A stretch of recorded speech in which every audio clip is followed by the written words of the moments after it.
What happens when a vacation that seemed like it would be ideal for the whole family turns out to be a nightmare that leaves a country tormented for decades?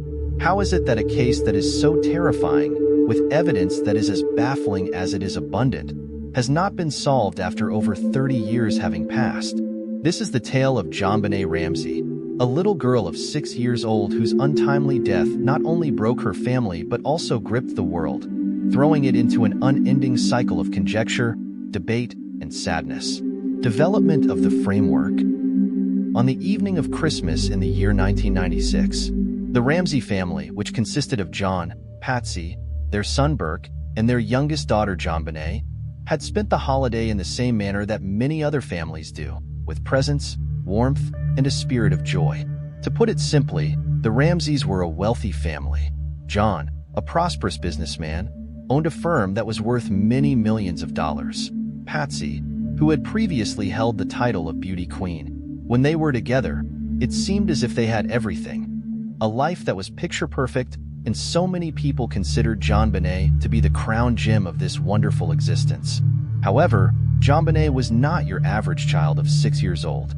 She competed in beauty pageants on a regular basis and wowed audiences with her composure and charm. She was also a beauty queen in her own right. Her refined manner, sparkling smile, and curly blonde hair garnered her titles and adoration.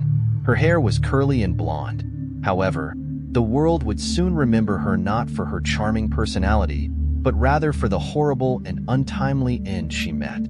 Everything shifted, beginning in the wee hours of the morning on December 26, 1996. Patsy Ramsey awoke at around 5:30 in the morning to discover a letter demanding a ransom on the stairway.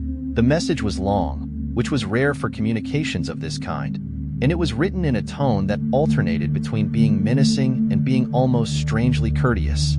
An oddly precise amount, the message requested $118,000 for JonBenét's safe return.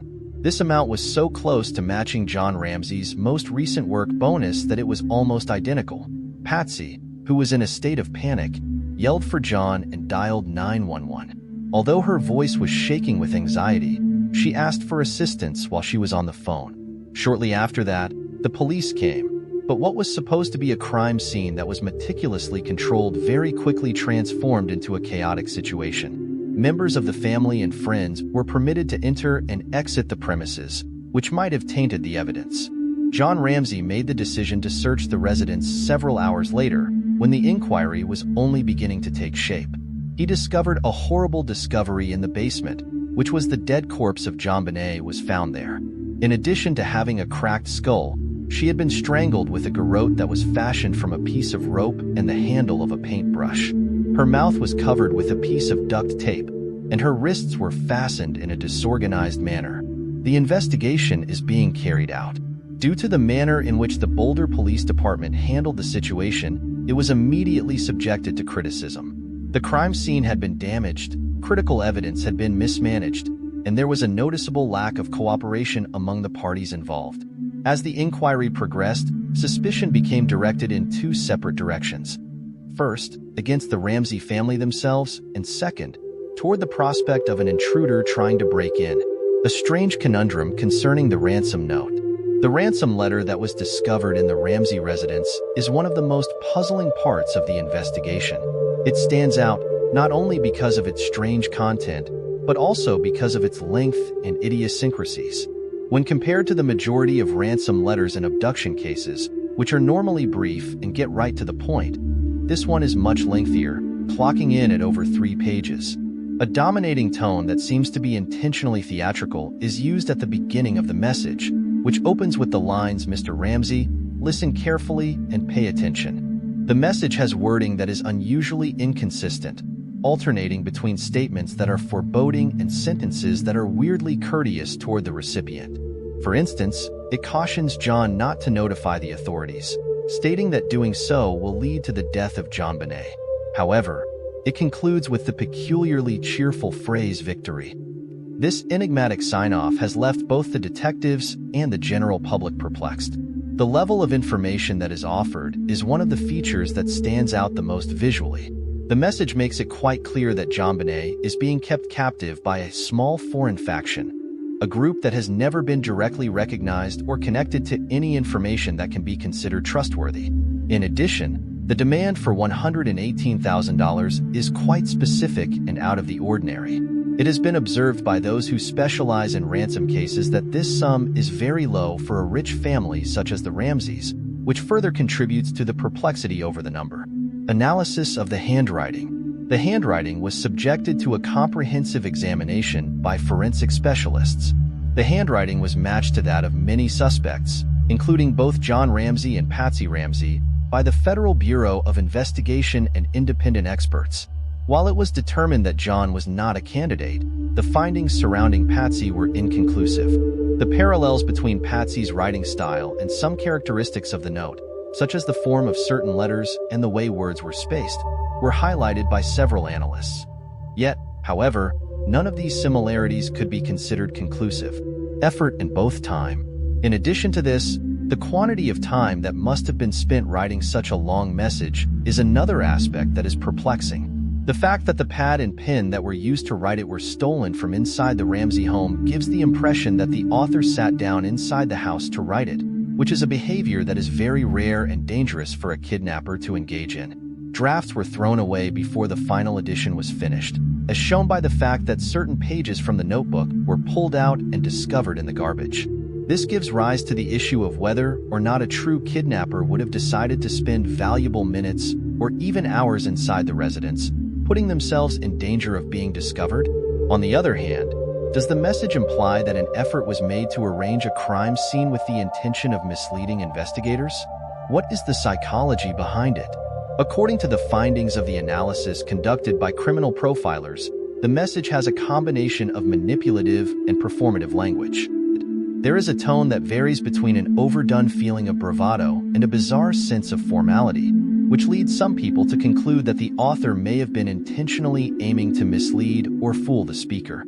A mysterious sign-off, also known as SBTC, victory, is the signature that is placed at the conclusion of the message. The SBTC continues to be one of its most perplexing riddles. A great number of hypotheses have been proposed on the possible meanings of these letters. Some people have hypothesized that they might be an acronym for Saved by the Cross, which would imply that they have a probable religious connotation. On the other hand, some feel that it could be a reference to the military or an organization. However, there has never been any evidence that can be shown to be a direct connection to any recognized organization or person. An important piece of evidence, but there is no resolution, despite the fact that it is one of the pieces of evidence that has been examined the most thoroughly in the JonBenét Ramsey case. The ransom letter has actually produced more questions than it has answers. In addition to being a piece of physical evidence, it is also a psychological mystery, and it exemplifies the complexities and inconsistencies that are present in this investigation. Despite the fact that every aspect of the note has been examined, from the selection of words to the indentations left by the pen, it remains to be difficult to determine what it is that the note is trying to convey. Whether it was written by a family member who was in a state of panic and attempting to cover up a horrific tragedy, or by a deliberate invader with a peculiar motive, the ransom letter continues to be a troubling clue in a case that refuses to be solved. There is evidence that an intruder has entered. As a result of a number of pieces of evidence, the hypothesis that an intruder was responsible gained hold. A shattered window in the basement indicated that there was a potential entrance point. On top of that, an unidentifiable DNA sample was discovered on JonBenét's clothes, which led the detectives to assume that individuals who were not members of the family may have been involved for the crime. Skeptics of the invader idea, on the other hand, brought forth some legitimate issues. Due to the fact that the letter demanding ransom was written on Patsy's notebook, the intruder would have been required to sit down and create it inside the home, which is a dangerous step. Due to the absence of any signs of disturbed cobwebs surrounding the damaged window in the basement, it was not possible to determine whether or not it had been utilized during that particular night. It is the family that is under suspicion. Almost immediately, the Ramseys were subjected to a great deal of scrutiny. Patsy, in particular, became the focus of a great deal of uncertainty. The idea that she could have accidentally caused JonBenét's death during a moment of exasperation and then arranged the scene to seem like an abduction was a theory that was put up by some people. As a counterweight to this argument, the garrote, which is a weapon that is unquestionably too complex to be used in an accident, was often referenced. In subsequent years, Burke Ramsey, JonBenét's elder brother, was also the subject of suspicion. There were rumors that suggested he could have been involved in an accidental death, which led to the parents covering up the situation. Regarding Burke, however, there has never been any proof that can be considered conclusive. In order to resist the burgeoning narrative that was being constructed against them, the Ramseys attempted to preserve their innocence by employing legal and media agents. Under interviews, they gave the impression of being calm but were really under a great deal of distress, a contradiction that further fanned public mistrust, public opinion, and the irregularity of the media. The case of JonBenét Ramsey quickly became a circus for the media almost immediately. Her photographs from the beauty contest were splattered throughout the pages of newspapers and appearing on television screens, giving the impression that she was a sad doll-like figure. The general population was appalled and enthralled at the same time. Dissection, argument, and speculation were all applied to each and every new detail, as well as every twist and turn. When it came to portraying the Ramseys as a family with dark secrets, tabloids placed a significant amount of emphasis on the concept of family participation. The ransom letter, the jumbled crime scene, and the interviews that seemed to have been rehearsed all provided material for an infinite number of hypotheses. Notable occurrences in the years that come after. Throughout the years, there have been a number of advancements in the case, but none of them have brought about answers that are final. During the year 2003, the authorities made the announcement that they had discovered unidentifiable male DNA on JonBenét's clothes, which seemed to exclude the Ramseys as potential possibilities. Despite this, the origin of the DNA has not been determined. The Ramsey family was officially exonerated by the Boulder District Attorney in 2008, citing the DNA evidence as the basis for their decision. This action, however, was greeted with opposition from a number of individuals who considered that the exoneration was premature and that the family ought to continue to be investigated. Innovations in DNA technology have rekindled the optimism that a breakthrough is on the horizon. The police have re-examined the evidence using cutting-edge procedures over the last several years, but they have not been successful in making any arrests. Theories that continue to be held. Although the investigation into the JonBenét Ramsey case has been going on for decades, it is still rife with speculation. There are many who feel that JonBenét was the target of an intruder, maybe a pedophile, who was able to avoid being discovered. A number of individuals continue to be of the belief that the solutions may be found inside the Ramsey family, concealed under several levels of money and power. Some concluding regards. JonBenét Ramsey's death is a tragedy that encompasses more than simply the loss of a young child who had a promising future. For her family, for the investigators, and for the general public, it is also the loss of some sense of resolve. It is a sobering reminder of the intricacies and faults of the legal system, as well as the lasting consequences of mysteries that have not been solved, that her case is now being investigated.